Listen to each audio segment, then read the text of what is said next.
ওরকম ধরে বেঁধে আমার মাকে ধরে বেঁধেছিল, কান ধরিয়েছিল, প্লাস বেঁধে রেখেছিল। বেঁধে রেখে প্রচুর টর্চারিং করেছে আমার মাকে।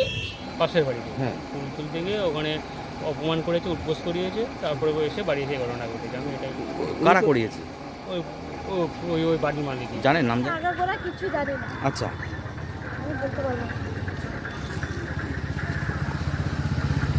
আপনার প্রতি অত্যাচার করেছে ওরা? হ্যাঁ, আমার উপর অত্যাচার করেছে, আমি কিছু জানি না। মাঝখান থেকে আমাকে মেরেছে। কারা মেরেছে? তা ওনার যে মারা গেছে তার 2 মেয়ে মিলে আমাকে মেরেছে। এসছে সকালবেলা, তারপরও ওনার ওয়াইফ গিয়ে আমাদের বাড়িতে অঙ্গনারী একটা স্কুল হয়, ওনাদের সামনে গিয়ে কান হাজার অনেক কথা বলেছে, অনেক টর্চারিং করেছে আমার মাকে।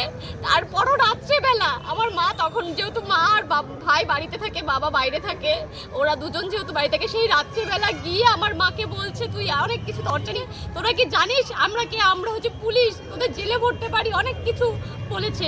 যেহেতু অসীম মিলন করাতে হচ্ছে সিভিক পুলিশের কাজ করে, তাই বারবার বলছে তোরা কি জানিস আমরা কি করতে পারি তোদের নামে।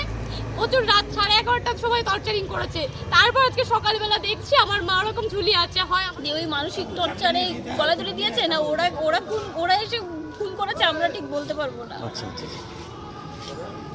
আমার তো মনে হয় ওরাই এসে ঝুলিয়ে দিয়ে গেছে।